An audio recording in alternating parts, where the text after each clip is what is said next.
The January 6th committee is panicking over Ray Epps. Now, in this video, we're going to take a look at who Ray Epps is. We're going to look at why the January 6th committee is beginning to feel the heat surrounding him, and stick me to the very end of this video when I'll reveal precisely what this January 6th sham committee really is all about. You're not going to want to miss this. Greetings, everyone. Dr. Steve here with you. Great to be with you as always. I am your daily fake news antidote. As each and every day I provide patriotic analysis to help you to think better so you can feel better in these crazy and turbulent times. So if you haven't already done so, you know what to do. Make sure to smack that bell and subscribe. Before we begin, gang, as many of you know, we've recently launched a brand new initiative called Change America, which enables ordinary patrons to do extraordinary things. It's a program that makes it possible for anyone and everyone to help unseat rhinos just simply by going and doing your daily grocery shopping. You can back America First candidacies by simply going out to eat. It's a program that can round off your debit or credit card purchases to the nearest dollar and use that change to support patriot causes all over the world. So make sure to click on that link below, sign up, or learn more about our Change America initiative, and let's make 2022 the most epic red wave we've ever seen. All right, gang, let's dive right in here. Something really is going on with the whole January 6th narrative. Something is spooking the committee that's supposedly investigating in a nonpartisan, objective manner the events that took place on that fateful day. And as far as I'm concerned, there's really only one way of interpreting what's going on. The committee is starting to panic. The committee and everyone involved in promoting the January 6th narrative that President Trump orchestrated an insurrection coup attempt to disrupt the peaceful transference of power. They're beginning to realize that the heat is on regarding that narrative, that more and more pundits and politicians are asking some very tough, poignant questions that they were never supposed to ask.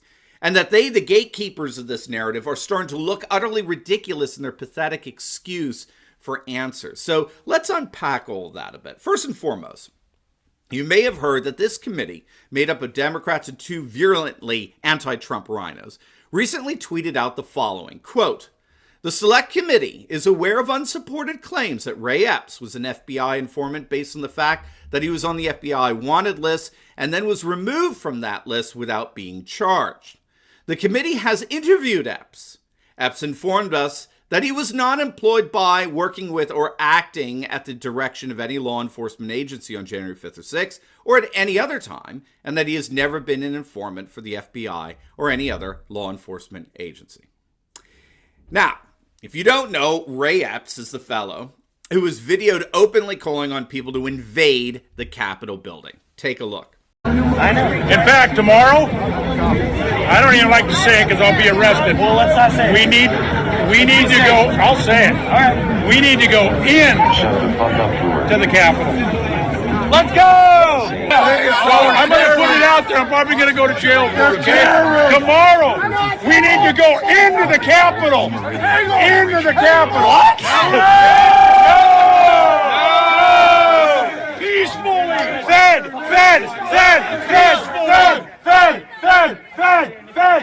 Peacefully.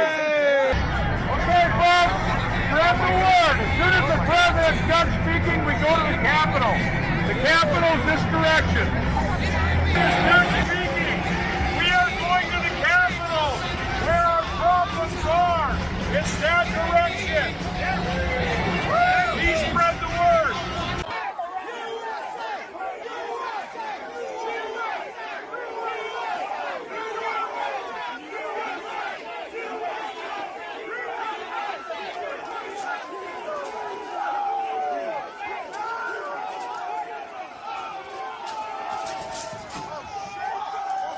Now, clearly, as anyone can see, this is someone who should be at the top of the FBI's most wanted list with regard to the events that unfolded on that day. You could clearly and repeatedly be seen and heard inciting crowds to march inside the Capitol building. And so predictably, he was on the FBI's most wanted list. But then mysteriously, with no credible explanation yet offered, his name was removed from that list. Why? Well, we don't know. Again, it's hard if not impossible to plausibly deny that he both invited and incited crowds to storm the Capitol building.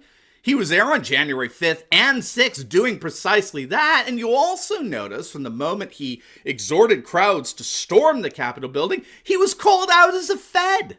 The crowds knew at least the night before that something was up with this guy. He wasn't what he was claiming to be. And so, the narrative that emerged from all this is that Epps is indeed an FBI informant, or at least someone who worked with the federal government deliberately to incite these riots, which of course dramatically clashes with the official narrative that January 6th was an insurrection inspired by Trump. And so literally on cue, the mainstream media, keep in mind the very same mainstream media that pushed 24/7 a Russian collusion hoax for 3.5 years, that same media has dismissed this alternative narrative as nothing more than a January 6th conspiracy theory.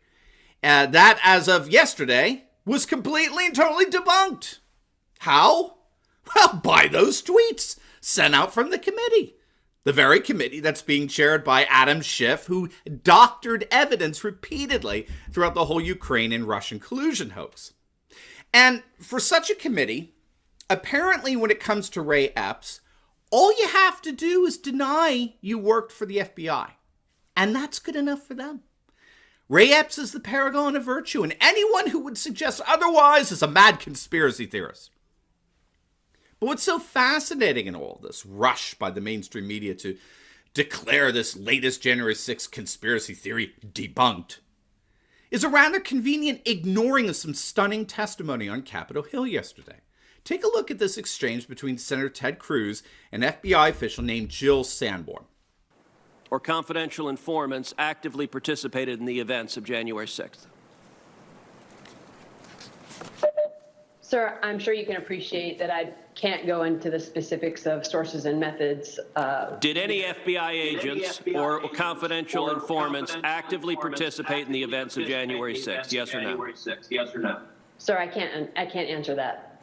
Did any FBI agents or confidential informants commit crimes of violence on January 6th? I can't answer that, sir. Did any FBI agents or FBI informants actively encourage and incite crimes of violence on January 6th? Sir, I can't answer that. Now, after seeing that, you may be wondering why this isn't on the front page of every newspaper or the lead headline in every newscast. Here you have an FBI official refusing to answer basic questions such as, did any FBI agents or confidential informants commit crimes of violence on January 6th? And the answer that we were given is, I can't answer that. Now seriously, think about that for just half a minute. An FBI official is asked point blank if FBI agents committed crimes of violence on January 6th, and instead of a steadfast denial that the FBI does not and cannot do that, be an extension of the Justice Department, run an explicit and unequivocal denial that FBI agents would ever do anything like that, we were told, I can't answer that. Now, just so you know, Adam Kinzinger, a Republican, one of the two Republicans on the committee, the other one being, of course, the insufferable Liz Cheney. Kinzinger, who is a rhino par excellence, responded to all this with this tweet. One more at Ted Cruz conspiracy down. Ray Epps is cooperating as nothing but a January 6th protest attendee. In his own words, sorry crazies, it ain't true. Yeah, right, we're the crazy ones. Here you have an FBI official who refuses to deny that the FBI was involved in January 6th in engaging in acts of violence, and we're the crazy ones. When all's said and done, we have to ask, why is it that the committee released the information they had on Ray Epps when they did? It's several months old. Is it just coincidence that this information was released right after an utterly embarrassing and humiliating testimony like the one we saw from this FBI official? Obviously, she did nothing to clarify or debunk the alleged role of the FBI on January 6th. And so it seems rather apparent that the committee felt it necessary to tweet out the statement that they interviewed Ray Epps and everything's fine. After all, he told us so. Suck on that, you crazies. It does seem that the committee is beginning to panic here. They know they've got nothing. After all, ironically, an official FBI investigation into January 6th concluded there was simply no hard evidence whatsoever to show that the riot was the result of an organized plot to overturn the presidential election. There was no coup attempt. There was no insurrection. The simple fact is, without January 6th, Democrats and rhinos have nothing to shield them from the impending red wave coming in November. The January 6th Commission is nothing more than an attempted cover-up for the colossal failings of Biden, the Democrats, and rhinos in the face of the impending midterms. What are going to be the defining issues for the midterms? Think about it. The worst outbreak of inflation in a quarter of a century. An unprecedented border crisis with millions upon millions of illegal immigrants pouring into our country. An unprecedented surge in violent crime waves across our nation. The injection of the most racist ideology imaginable in our nation's public schools. And on top of it all, a fourth wave of COVID and COVID restrictions.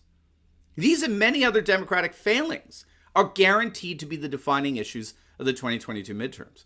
So January 6th is nothing more than an attempt by Democrats, rhinos, and the mainstream media to deflect attention away from those issues so as to minimize their cataclysmic losses. But it's not working. Not only does no one care anymore about January 6th, but now an alternative narrative is rising that the Democrats and the mainstream media can no longer control. Once again, it's panic time for the Democrats and the permanent political class. And I can't wait to see what happens as a result. Now, before you go, you will definitely want to check out our latest video I just uploaded on how the Democrats are projected to lose upwards of 80 seats. All as more Democrats are switching parties to the GOP. You're going to absolutely love it. So make sure to click on the link, and I will see you over there. God bless.